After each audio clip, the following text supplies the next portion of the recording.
L'imagination est plus importante que le savoir. Ces mots d'Albert Einstein révèlent une vérité fondamentale sur la découverte scientifique.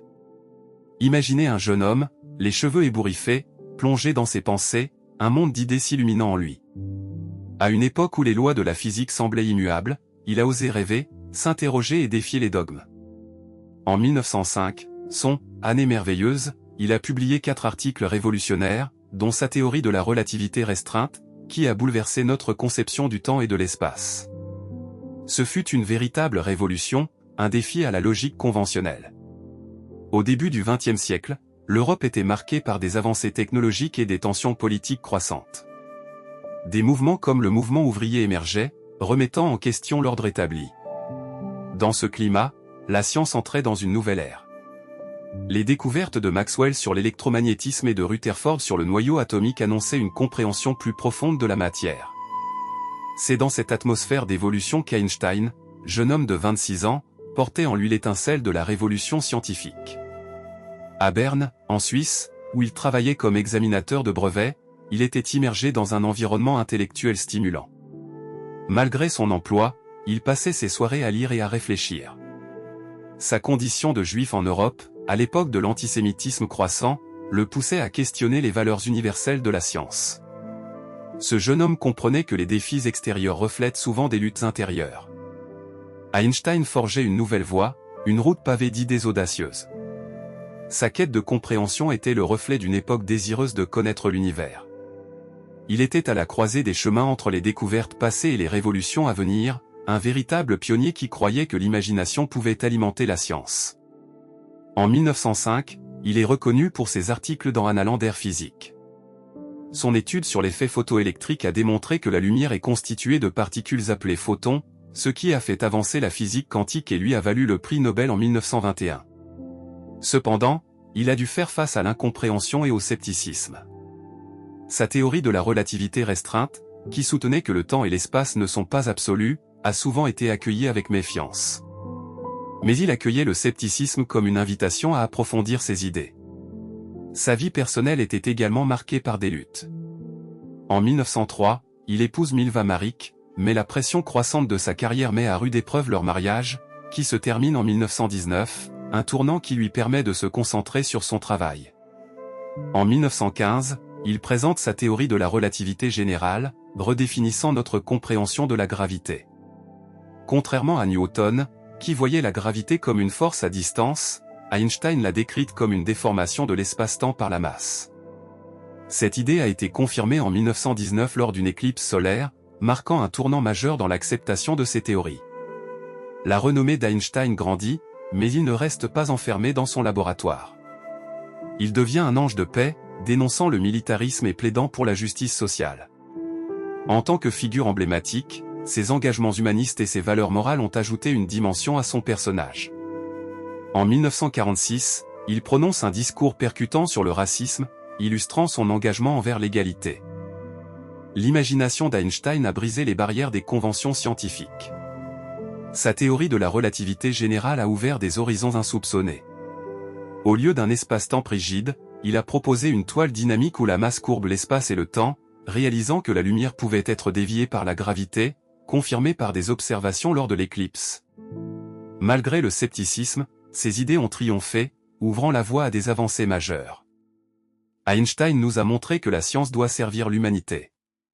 À l'ère numérique, où l'information circule instantanément, nous devons cultiver un dialogue fondé sur l'empathie. L'héritage d'Einstein nous exhorte à être des bâtisseurs d'un avenir où l'imagination et la compassion se rejoignent. En conclusion, la vie d'Einstein illustre que l'imagination est essentielle pour comprendre et transformer notre monde. Réfléchissons à son héritage dans nos vies. Quelles actions pouvons-nous entreprendre pour faire une différence? Soyons des porteurs de lumière dans les ténèbres, des architectes d'un avenir où imagination et réalité se rejoignent. Au cœur de cette époque tumultueuse, l'année 1905 se démarque comme un tournant crucial non seulement pour Einstein, mais aussi pour toute la communauté scientifique. En ce début de siècle, le monde était suspendu entre le passé et le futur, avec des idées anciennes sur le point de se heurter à de nouvelles vérités. Les rues de Berne, avec leurs bâtiments au style baroque et leurs canaux scintillants, semblaient tout droit sortis d'une toile de maître, mais elles étaient en réalité le théâtre d'une révolution intellectuelle. Les cafés, où des groupes de penseurs se réunissaient, étaient des lieux de débat où des idées audacieuses flottaient dans l'air, mélangeant le parfum du café fraîchement moulu avec l'excitation de la découverte. En tant qu'examinateur de brevets, Einstein passait ses journées à évaluer des inventions, mais ses pensées erraient souvent vers des concepts bien plus profonds. Il se souvient avoir dit un jour « Mon esprit s'envolait à la vitesse de la lumière, tandis que mes mains demeuraient enchaînées à cette tâche répétitive. » Cette tension entre l'ordinaire et l'extraordinaire était palpable, une lutte interne qui alimentait son désir d'aller au-delà des limites imposées par la société et par la science elle-même.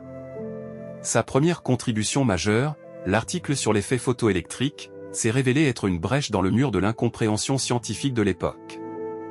Dans cet article, il expliqua comment la lumière peut être vue non seulement comme une onde, mais aussi comme un flot de particules. Il décrivit une expérience où, lorsqu'une lumière d'une certaine fréquence frappait une surface métallique, elle libérait des électrons. C'était une découverte qui allait poser les fondations de la mécanique quantique. Ce concept, révolutionnaire, a été accueilli par un mélange d'engouement et de scepticisme. Au début de 1905, peu de gens comprenaient l'importance de ces idées, mais Einstein, avec sa détermination implacable, savait qu'il était sur le point de toucher à quelque chose de fondamental. L'idée d'Einstein selon laquelle la vitesse de la lumière est constante, indépendamment de l'observateur, remettait en cause des siècles de pensée newtonienne. Dans son esprit, il voyait le temps comme un tissu, un matériau malléable qui pouvait être plié et tordu par la vitesse et la gravité. Il imaginait des horloges, non pas figées dans le temps, mais dansant au rythme de l'univers. Cette vision audacieuse lui a permis de proposer que le temps lui-même n'était pas une constante, mais un phénomène subjectif ou une notion qui serait plus tard intégrée dans la culture populaire, faisant de la relativité un concept accessible même au grand public. La théorie de la relativité restreinte a donc émergé comme une idée révolutionnaire, mais elle a également engendré des réactions contradictoires. Les physiciens conservateurs, accrochés à la vision classique de la physique, avaient du mal à accepter que le monde puisse être si radicalement différent de ce qu'ils avaient appris. Ces résistances étaient d'autant plus fortes qu'Einstein, un juif séfarade, n'appartenait pas à l'élite scientifique européenne de l'époque, ce qui alimentait l'hostilité envers ses idées. Mais, plutôt que de se laisser décourager, il tirait de cette hostilité une motivation supplémentaire. Sentant la pression de ses rejets, il s'accrochait à son imagination, convaincu que la vérité finirait par l'emporter. L'année 1915 marque un autre jalon décisif dans son travail. En présentant sa théorie de la relativité générale, Einstein a redéfini notre compréhension de la gravité. Plutôt que de la considérer comme une simple force, il l'a conceptualisée comme une déformation de l'espace-temps par la masse. Imaginez un drap tendu sur un cadre, si vous placez une boule de bowling au centre, le drap se plie sous son poids, et tout objet plus léger, comme une bille, sera attiré vers la boule de bowling. Cette analogie simple illustre une idée puissante, les corps massifs courbent l'espace-temps, et c'est cette courbure qui fait que nous ressentons la gravité. Les observateurs de l'époque ont d'abord reçu cette nouvelle avec scepticisme, mais l'éclipse solaire de 1919 allait changer la donne. Pendant cette éclipse, le physicien Arthur Eddington a mené une expédition sur l'île de Principe, dans l'Atlantique, pour observer la déviation de la lumière des étoiles par la gravité du Soleil. Les résultats ont confirmé les prédictions d'Einstein, et les nouvelles se sont répandues comme une traînée de poudre. Cette confirmation a été un moment de triomphe non seulement pour Einstein, mais pour l'ensemble de la science moderne. Pour la première fois, la théorie qu'il avait développée dans l'isolement de son bureau se voyait validée par le monde extérieur. Einstein lui-même a été submergé par le succès. Il a déclaré dans une lettre à un ami, « Je suis devenu une célébrité, mais je n'ai jamais cherché la renommée. Je voulais seulement comprendre comment l'univers fonctionne. » Cette dichotomie entre son désir de vérité et la célébrité soudaine qu'il a connue a été un point de tension dans sa vie. En effet, alors qu'il était sur le devant de la scène scientifique, il se retrouvait également sous le feu des projecteurs du public, ce qui aurait des conséquences tant personnelles que professionnelles. Ses engagements humanistes, sa volonté de dénoncer le militarisme et son plaidoyer en faveur de la justice sociale ont façonné son héritage. En tant que membre d'une communauté persécutée, il savait d'expérience ce qu'était l'injustice. Ses discours sur la paix et l'égalité résonnaient avec une force particulière. Dans les années 1930, alors que le climat politique en Europe se détériorait, Einstein a pris position contre le militarisme croissant, déclarant « La guerre ne doit jamais être le moyen de résoudre des conflits. La science doit contribuer à l'élévation de l'humanité, et non à sa destruction. Cette conviction profonde à propos du rôle de la science dans le service de l'humanité a façonné non seulement ses ambitions scientifiques, mais également sa vision du monde. À la fin de sa vie, Einstein était loin d'être un simple savant. Il était devenu une figure emblématique, un symbole de lutte pour la paix et la justice. Ses lettres et ses discours sur le racisme, prononcés notamment en 1946, au moment où les tensions raciales aux États-Unis commençaient à émerger, sont tout simplement emblématiques de son engagement indéfectible envers l'égalité. Il a dit « La haine est une maladie de l'esprit, et il est de notre devoir de la combattre avec toutes nos forces ». Ces mots, prononcés 2 décennies avant le mouvement des droits civiques, nous rappellent que l'imagination d'Einstein ne s'étendait pas seulement à la science, mais à la condition humaine elle-même. À travers toutes ces luttes, Einstein a conservé une foi inébranlable en l'imagination comme force motrice du progrès. Il voyait la science comme un acte d'amour, de curiosité et d'émerveillement. Pour lui, chaque découverte était non seulement un pas vers la compréhension, mais aussi une possibilité d'un monde meilleur. À une époque où les certitudes s'effondraient, il a montré que l'imagination pouvait faire éclore de nouvelles réalités, que l'innovation pouvait découler d'une vision audacieuse. Son héritage est bien plus qu'une collection d'équations et de théories. C'est un appel à l'action, une invitation à défier les conventions et à rêver grand.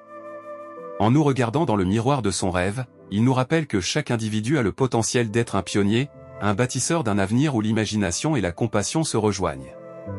Loin d'être figé dans le temps, son message continue de vibrer aujourd'hui, résonnant à travers les générations.